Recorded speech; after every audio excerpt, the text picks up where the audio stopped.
Muito bem, pessoal. Então vamos aqui continuar o nosso Machado de Assis.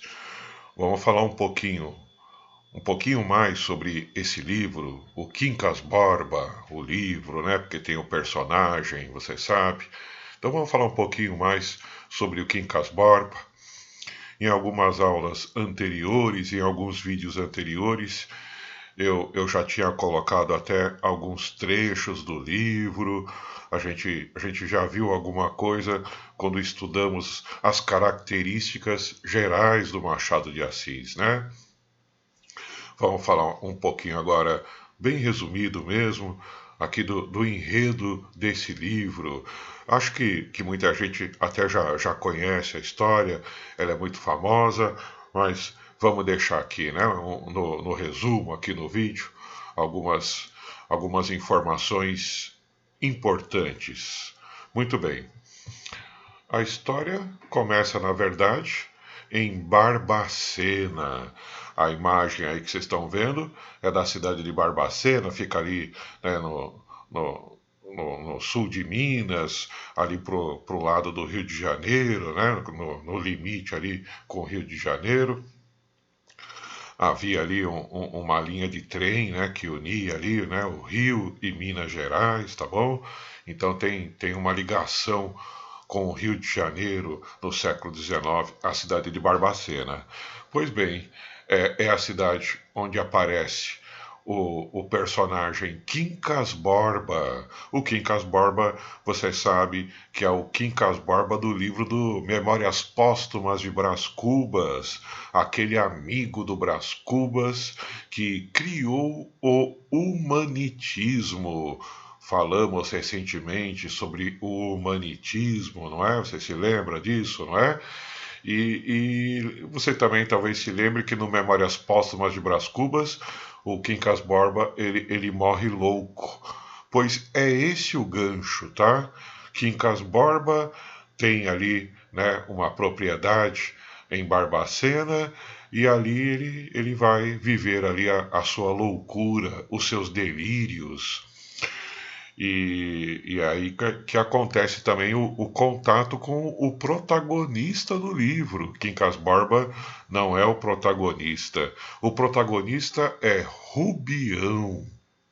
Rubião, que é um morador de Barbacena. Quem é esse protagonista? Quem é Rubião? Um professor, um simples professor que acaba se aproximando do Quincas Borba e que vai, num momento de delírio do Quincas Borba, vai acabar virando o seu enfermeiro, tá? A aproximação entre esses dois personagens acontece pelo seguinte motivo, é bom você saber, né? Vai que te perguntam isso no vestibular. O Quincas Borba quase casou com a irmã do Rubião. Só que a irmã do Rubião acaba falecendo e o Rubião acabou ficando próximo desse quase marido da sua irmã, que é o Quincas Borba. E na demência, no delírio, o Rubião, ele teve ali o bom coração de cuidar do louco, né? Pelo menos o bom coração no começo do tratamento, porque as loucuras do Quincas Borba quase deixam o próprio Rubião louco também, tá? A ponto de ter um momento que Rubião até pensou em matar o Quincas Borba porque ele não aguentava mais as loucuras, os delírios do Quincas Borba, que às vezes na sua demência tratava Rubião bem, às vezes tratava mal, tá? Muito bem. E aí a grande surpresa com a morte do Quincas Borba, Rubião preocupado de que talvez fosse acusado pela morte, né, do Quincas Borba, quando ele menos espera, vira o herdeiro. Herdeiro universal significa que ele herdou toda a fortuna de Rubião. Esse é um ponto, um eixo central da narrativa, tá? O pobre Rubião, que de repente, pelas circunstâncias da vida, acaba virando aí uma pessoa muito rica. E aí? Bom, de posse de toda a sua fortuna, tranquilo, ele quer gastar o dinheiro, né? E aí ele decide mudar-se para a cidade mais chique do Brasil ali no final do século XIX. É a cidade do Rio de Janeiro, tá bom? Aí tem, como eu falei para vocês, né? O trem, né, que faz a ligação, né, de Minas e Rio, e eu coloquei aqui a imagem do trem, porque é em um desses vagões, desses carros de trem aqui, como a gente pode ver aqui na imagem, que o nosso Rubião vai conhecer um jovem casal carioca. Quer anotar o nome deles? Acho que você já sabe, né? É o Cristiano Palha e a Sofia, tá? E são ali passageiros no trem e o Rubião, na sua ingenuidade, você sabe que o Rubião é ingênuo, né? Na sua ingenuidade, ele comenta com o casal que ficou recentemente rico. Tudo bem? E a partir daí, quando o Cristiano Palha escuta isso do lado de sua esposa ali, aí ele se aproxima do Rubião e força ali uma amizade, né? Começa ali a conversar. Já vou deixar muito claro, pessoal, já desde o começo, para o leitor, fica claro que essa amizade do Cristiano Palha por Rubião, na verdade, é uma amizade por interesse. Ele começou a conversar com o Rubião quando ele escutou o Rubião falando que tinha ficado rico, né? E que não conhecia o Rio, já tinha ido uma vez, mas não conheceu praticamente nada. E aqui o Cristiano, já ali no vagão, se oferece para apresentar o Rio de Janeiro a Rubião. Tá bom, pessoal? O Rio de Janeiro, veja aqui uma imagem do Rio de Janeiro antigo. O Rio de Janeiro era chamada de a Paris dos trópicos, tá? Se você prestar atenção aqui na imagem, você vai ver que essa imagem é um pouquinho posterior à época do livro. O livro é do finalzinho do século XIX, não é? Mas veja que na imagem, você está conseguindo enxergar, já tem aqui uns carros, uns calhambeques, né? Esses calhambeques, eles são mais do começo do século XX, tá bom, pessoal? Então, não é essa foto exatamente da época do livro, não, mas é uns 20 anos depois, uns 30 no máximo, eu diria uns 20 anos depois da época do livro aqui que nós estamos estudando. Dá para perceber pela arquitetura, dá para perceber pelo chique, pela elegância das pessoas na rua, né? Como elas andam, que é muito próximo ali à época do livro, tá bom? O Rio de Janeiro do século XIX. É aí que o nosso ingênuo Rubião, recentemente muito rico, vai morar amparado por um casal, né, o Cristiano Palha e a Sofia, que ele, na sua ingenuidade, considera as pessoas mais boas do mundo, né, a bondade do carioca, né, em recebê-lo e orientá-lo e indicar uma casa para ele morar, mas não se esqueça, é um livro do realismo. E o realismo tem essa marca da crítica, né, do pessimismo. Cristiano e Sofia são amigos de Rubião apenas pelo interesse, tá bom, pessoal? Vamos falar um pouquinho mais desse casal tão importante no livro. O livro tem realmente muitos personagens. Você que vai prestar vestibular que vai ter que tem que ler esse livro porque ele está numa lista obrigatória, né? É o caso da FUVEST, por exemplo. É, você tem que fazer a leitura, porque realmente tem muitas cenas e muitos personagens, e não existe um resumo que consiga resgatar realmente todos os elementos e personagens e cenas do livro. Aqui eu estou fazendo um breve resumo, mas dentre os personagens da obra, o Cristiano Palha e a Sofia Palha realmente merecem destaque, merecem uma anotação aí no seu caderno, tá? Veja, é lógico que essa imagem não é o Cristiano, perdão, não é a Sofia, mas são pessoas elegantes ali do final do século XIX, só para você ter uma ideia, né? O que você pode anotar aí sobre o Cristiano? O Cristiano é um capitalista, tá bom? Uma pessoa que tem uma habilidade impressionante para ganhar dinheiro, tem aquela vocação mesmo para negócios.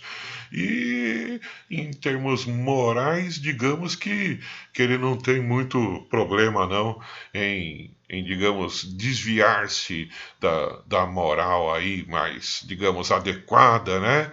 Se for por um motivo de enriquecimento. Eu já dei o grande exemplo aí, que espero que vocês tenham guardado, anotado. Ele se aproxima de Rubião, porque Rubião é muito rico, tá?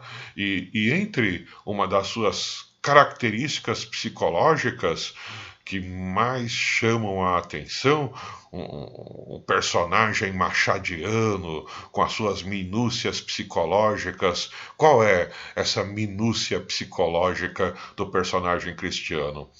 É que ele usa a sua própria esposa como chamariz, como fonte de atenção para que para atrair pessoas ao convívio do casal, obviamente, porque ele tem ali interesses, negócios, né? Foi o que aconteceu com o Rubião, tá bom, pessoal? Então, Cristiano Palha, esse capitalista, esse homem que tem um faro para os negócios, uma vocação, né, para ganhar dinheiro, e realmente ele não começa pobre, não, né? Ele já tem um padrão de vida, mas no decorrer da história ele vai ficando cada vez mais rico, tá bom? E usa a própria esposa para atrair pessoas socialmente falando, né, pessoal, dentro ali do rigor dos costumes da época, né? Mas usa sim a sua esposa como uma estratégia de atrair pessoas ricas para o convívio social e assim ele conseguir enriquecer mais, tá bom? A Sofia é a grande personagem feminina do livro. Você sabe que o Machado tem as suas grandes personagens femininas famosíssimas. Eu estou falando, por exemplo, de Capitu, no livro Dom Casmurro, eu estou falando de Virgília, lá no Memórias Póstumas de Brás Cubas, e aqui no livro Quincas Borba, quem é a grande personagem feminina é aqui a Sofia, tá bom? Essa imagem é uma mulher ali do século XIX, da época, que tinha essa fama de elegância, de mulher muito bonita, tá bom?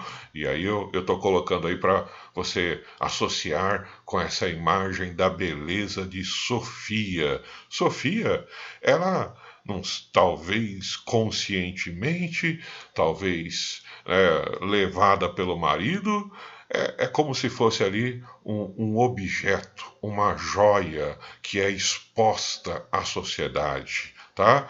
Ela tem uma parceria muito grande com o marido nessa estratégia de enriquecimento e espero que você tenha entendido. Primeiro, uma aproximação social, conhecer as pessoas importantes da sociedade, as pessoas que têm dinheiro. e ela é muito agradável em sociedade para atrair essas pessoas ricas. Rubião caiu aí nessa armadilha, tá? E amparada ali pelo marido, ela faz isso muito bem. Tudo tá certo, pessoal? No entanto, qual foi o problema que, como eu falei, é o grande eixo narrativo da história? Rubião acaba se apaixonando pela esposa de Cristiano, pela Sofia, com os seus trejeitos, com os seus gestos tão femininos, bonitos, elegantes, que ela usa para ser o centro das atenções, né? Ela acaba criando uma vítima na história que é o Rubião. O Rubião, na sua ingenuidade, ele não percebe que Sofia está fazendo esses gestos elegantes, bonitos com ele, por um pedido do marido, né? Que quer que Sofia seja agradável com Rubião. Na sua ingenuidade, ele acha que realmente Sofia tem algum interesse por ele e, perdão, pessoal, não é verdade, tá? Ah, o Rubião ele vai ficar louco por causa dessa paixão não retribuída. Então veja, a loucura é um grande tema do Machado de Assis. Ele já escreveu, ele tem aí obras escritas sobre a loucura. O Alienista, por exemplo, né, foca essa questão da loucura. Aqui nessa obra, a loucura de Rubião é um ponto central da narrativa, tá bom? Rubião, coitado, fica ali desolado, porque, né, não existe esse envolvimento, né, essa vontade amorosa de Sofia por ele, e o que vai acontecer é que ele vai enlouquecer mesmo. E aí tem cenas descrevendo os delírios de Rubião, a ponto de que ele vai perder o seu dinheiro, vai gastar tudo com convidados, e ele não sabe lidar com dinheiro, né? Ele era pobre, né, pessoal? E vai terminar o livro numa situação de miséria, tá? Delirando. Você entende essa imagem aqui? Que cachorro que é esse que está nessa imagem aí, pessoal? Pois esse cachorro é o famoso Quincas Borba, cachorro Quincas Borba. Você sabe que na literatura brasileira existem alguns exemplos de cachorros que são importantes nas histórias, nos romances. Talvez você já tenha ouvido falar de Japi, que é um cachorro que está no livro Iracema. Ali é um cachorro heróico que vai ajudar nas batalhas. Você também já ouviu falar de uma cadelinha chamada Baleia? Aí é lá no livro Vidas Secas, do Graciliano Ramos, lá do modernismo, né? E a baleia é essa vira-lata que ganha a simpatia do público ali na sua miséria, na sua simplicidade, tá? E aqui um outro cachorro da literatura brasileira, o Quincas Borba. Eu diria que o Quincas Borba é um cachorro filósofo. E por quê? O Quincas Borba era o cachorro do personagem Quincas Borba lá do começo do livro. Uma das loucuras do Quincas Borba foi dar o seu próprio nome para o cachorro, tá? Pois, e por que o cachorro Quincas Borba está com o Rubião lá no Rio de Janeiro? Porque no testamento que Quincas Borba fez, e que deixou toda a herança para o Rubião, né? Você sabe disso. Ele deixou lá determinado que essa herança só poderia ficar com o Rubião com a circunstância de que Rubião teria que tomar conta do seu cachorro. tá? E pronto, é por isso que esse cachorro está aí com o Rubião, por causa da herança, por causa do testamento, tá? Só que Machado de Assis é Machado, né, pessoal?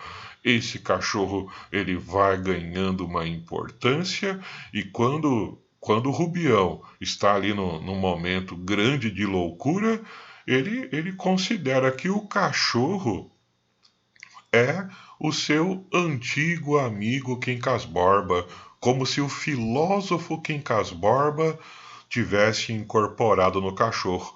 E ele delirando, né, pessoal? É loucura, né? Ele vai começar a tratar o cachorro como o amigo filósofo mesmo, tá? É lógico, tudo isso é uma grande ironia do Machado de Assis, porque aí entra aquela história do humanitismo. Você sabe, né, que o humanitismo é colocado ali como se fosse uma filosofia muito importante, mas na verdade é mais uma crítica mesmo do Machado, dizendo que na sociedade os mais ricos sempre vencem, né, pessoal? Exceto aqui o nosso amigo Rubião, né? Que que terminou muito mal na história, mas ele não era rico de nascença, né? Ele acabou, por um acaso do destino, ficando rico e perdendo toda a sua fortuna e perdendo também a lucidez, ficando louco, tá? Muito importante o que eu vou falar agora, viu, pessoal? Pois em um de seus delírios, em alguns dos momentos de delírio, o Rubião, ele acha que é essa figura da imagem aqui. Quem é esse? Esse é Napoleão. Mas cuidado, hein, pessoal? Esse daí é o Napoleão III. Não é aquele famoso Napoleão Bonaparte, não. Não vai cair nessa armadilha, tá? Napoleão III, ele é sobrinho do Napoleão Bonaparte. O Napoleão III é o grande imperador na França. E ele, Rubião louco, no seu delírio, ele incorpora o Napoleão III. Olha o que eu vou falar agora, não se esqueça, tá? Com essa associação, Machado está fazendo uma crítica, tá bom, pessoal? Ao absolutismo, tá? Então escuta o que eu acabei de dizer. Existe uma crítica porque Machado está associando Napoleão III, o grande imperador da França ali na época, né? Está associando com a loucura do Rubião, tá? Então uma crítica com certeza. Lembre-se que tem todo um contexto ali de república, né? No Brasil, a proclamação, tá? Então tem todo ali um contexto político importante. E olha só, quem é essa? Eugênia, a esposa do Napoleão III, pois no seu delírio o Rubião, ele acha que é o Napoleão III e ele acha que é a Sofia. É essa aqui, Eugênia, tá? Considerada aí uma das mulheres mais chiques, elegantes da Europa, ali no final do século XIX, pois o Rubião, no seu delírio, ele vê Sofia, mas ele enxerga, na verdade, Eugênia, esposa de Napoleão. Tá bom? Continuamos na sequência.